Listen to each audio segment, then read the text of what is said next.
मैं अमित कुमार बाग, हिंदी शिक्षक, मधुर भाषण के भाग 2 में आप लोगों का स्वागत करता हूँ। इसका वाचन हिंदी शिक्षिका मोनालिसा करन करने जा रही हैं। तो आइए इसका वाचन करते हैं। तो चलते हैं अगले पैराग्राफ पर। मधुर वचनों के साथ यह भी आवश्यक है कि उनके पीछे टकसाली भाव भी हो, नहीं तो मुलम्मे के सिक्कों की भांति वे बेकार रहेंगे। हृदय की मलिनता और मधुर वचनों का योग नहीं हो सकता है। वचन के अनुकूल जब कर्म भी होते हैं, तभी मनुष्य वंद्य बनता है। मन, वाणी और कर्म का सामंजस्य ही मनुष्य को श्रेष्ठता के पद पर पहुंचाता है। फिर भी वचनों का विशेष महत्व है, क्योंकि एक कटु वचन सारे किए धरे पर पानी फेर सकता है। यद्यपि यह ठीक है कि दुधारू गाय की 2 लातें भी सहन की जाती हैं, फिर भी दूसरे के स्वाभिमान का हनन कर उसके साथ उपकार करना कोई महत्व नहीं रखता। वाणी की मधुरता के साथ विनयपूर्ण व्यवहार ही शिष्टाचार है। शिष्टाचार का अर्थ लोग दिखावा या तकल्लुफ करते हैं, लेकिन वास्तव में उसका अर्थ है सज्जनोचित व्यवहार। मधुर भाषण के साथ इसका भी मूल्य है। उनके द्वारा मनुष्य की शिक्षा दीक्षा और कुल की परंपरा और मर्यादा का परिचय मिलता है। तो मधुर वचनों के साथ उसके वचन में छिपी सच्ची भावना भी होनी चाहिए, और अगर ऐसा ना हो तो ये बात खोखली लगेगी। जो बात हम कहेंगे तो खोखली लगेगी, मुलम्मे के सिक्कों की भांति। मुलम्मे के सिक्के यानी नकली सिक्के, जो कि काम में नहीं आती, जो नहीं चलती आजकल, उसके तरफ बेकार हो जाएगी वो बातें। जिसके हृदय में खोट हो तो उसके मुख से मधुर वाणी नहीं निकल सकता। वही मनुष्य पूजनीय है जो वचन के अनुसार अपना काम करता हो, और वही मनुष्य श्रेष्ठ होगा जिसके मन, वाणी और कर्म में मेल हो। अर्थात जिसका मन जैसा वैसा वाणी निकलेगी, वैसी वाणी निकलेगी, और उसके हिसाब से अगर काम न हो तो उसकी बात प्रभावशाली नहीं हो पाएगी। मानो कोई आपको झूठ न बोलने का उपदेश देता हो, पर आए दिन वो झूठ ही बोलता हो, तो उसकी बात मानना कठिन हो जाएगा ना। कभी कभी हमें बड़ों की कड़वी बातें सुननी पड़ती है, उसको सहना भी पड़ता है, क्योंकि कड़वा खाना भी स्वास्थ्य के लिए हितकर है ना। फिर भी उन बातों से किसी के स्वाभिमान को जिस प्रकार ठेस न पहुंचे, ये भी ध्यान रखना चाहिए। इसलिए कड़वी बातों से किसी के स्वाभिमान को ठेस पहुंचाना उचित नहीं। मधुर वचन के साथ विनयपूर्ण व्यवहार को शिष्टाचार कहते हैं। अपनी वाणी के माध्यम से हम समाज को ये बताएंगे कि हम शिक्षित है या अशिक्षित, हमारा कुल कैसा है, परंपरा कैसा है, शिक्षा दीक्षा कैसा है।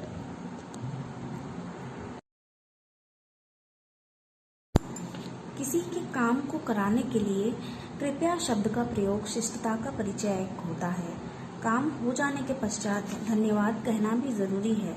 जो अपने से नीचे हैं उनसे कोई ऐसी बात न कही जाए कि जिससे प्रकट हो कि हम उनको नीचा समझते हैं। अपने से कम स्थिति के लोगों के स्वाभिमान की रक्षा करना सज्जन का पहला कर्तव्य है। जो काम करना है उसको प्रसन्नता से करना चाहिए, और उसके संबंध में कोई ऐसे शब्द भी न कहने चाहिए जिनसे प्रकट हो कि ये काम नाखुशी से किया जा रहा है, या उस काम करने से दूसरे के साथ एहसान किया जा रहा है। या तो कोई चीज़ न दे, अगर दे तो पूर्ण उदारता से और प्रसन्नता के साथ। कम से कम जहाँ क्रिया में उदारता हो वहाँ वचने दरिद्रता न आने देनी चाहिए। तो बच्चों, शिष्टता के कुछ लक्षण हैं। किसी से कोई काम कराना है या कोई चीज़ उन्हें मांगना है किसी से, तो हम कृपया शब्द का प्रयोग करना चाहिए। हमें काम होने पर धन्यवाद भी कहना चाहिए। अपने से छोटे लोगों से ऐसी बातें न कही जाए कि जिनसे उनके स्वाभिमान को ठेस पहुंचे। उनके स्वाभिमान की रक्षा करना भी सज्जनों का पहला काम है। अगर हम किसी की मदद करते हैं तो बड़ी खुशी के साथ करनी चाहिए। अगर मदद करते वक्त ऐसी बातें ना करनी चाहिए चाहे जिससे लगे कि हम उस पर एहसान कर रहे हों। आप हृदय खोलकर किसी की मदद करते हो पर वाणी में उदारता ना हो तो अच्छा नहीं लगता। ऐसा नहीं करना चाहिए। फिर आगे चलते हैं। यदि इनकार ही करना पड़े तो उसमें अधिकार और अभिमान की गंध न आनी चाहिए। इनकार मजबूरी के कारण ही होना चाहिए, वो सैद्धांतिक मजबूरी हो या आर्थिक। इनकार शिष्टता के साथ भी हो सकता है और अशिष्टता के साथ भी। प्रायः लोग अशिष्टता से कह देते हैं, जाओ, अमुक वस्तु यहाँ कहाँ से आई, तुम्हारा कोई देना आता है, घर वालों को तो जुटता ही नहीं, तुम्हारे लिए कहाँ से लाएं। इनकार करने में जो बातें कही जाएं, उनमें परायेपन का भाव न आने देना चाहिए। इनकार करते समय खेद प्रकट करना शिष्टाचार की मांग है। कहना चाहिए कि मुझे बड़ा खेद है कि आपके लिए इनकार करना पड़ता है। आपने यहाँ आने का या मांगने का कष्ट किया और मैं इस विषय में आपकी सेवा न कर सका। अच्छा, तो अगर किसी की मदद करने में आप असमर्थ है, आर्थिक असमर्थ हो या सैद्धांतिक मजबूरी, या फिर किसी मजबूरी के कारण आप उसको मदद करना नहीं चाहते, तो इनकार मदद करने को मना बड़ी शिष्टता से करनी चाहिए। आप ये कह सकते हैं कि मुझे बड़ा खेद है कि आपके लिए इनकार करना पड़ रहा है। आपने यहाँ आने का या मांगने का कष्ट किया और मैं इस विषय में आपकी सेवा न कर सका। अशिष्टता से किसी को इनकार नहीं करना चाहिए। केवल शिष्टता के साथ हमें उनको मना कर देना चाहिए अगर हम मदद न करना चाहें या न कर पाए तो।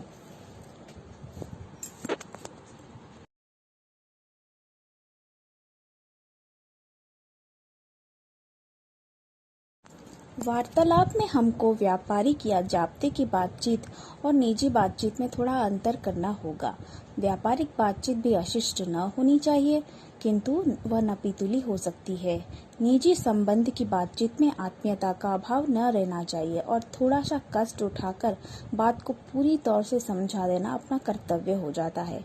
कुछ लोग सबके साथ निजी संबंध का सा ही वार्तालाप करते हैं। ये भी बुरा नहीं है, किंतु बात उतनी ही कही जाए जितनी निभाई जा सके। तो वार्तालाप दो प्रकार की हो सकती है, व्यापारिक या औपचारिक और निजी बातचीत या अनौपचारिक बातचीत। अगर हम व्यापारिक बातचीत करें, किसी अधिकारी से बात करें या फिर अपने से मान्य लोगों से बात करें, तो सोच विचार करके नपी तुली बातें करनी चाहिए।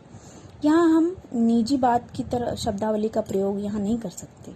वैसे ही जब हम अपने मित्र सगे संबंधियों से बात करें तो आत्मीयता का भाव नहीं रहना चाहिए। मान लो आपके दोस्तों से आप बात करोगे तो कैसे बात करोगे? अगर बोलोगे मान्यवर सादर प्रणाम, ऐसे संबोधन तो हास्यास्पद होगी ना। इसलिए किस व्यक्ति के आगे कैसी बात करनी चाहिए, ये पहले विचार कर लेना आवश्यक है। इसी के साथ यह अध्याय यहीं पर समाप्त होता है बच्चों। धन्यवाद।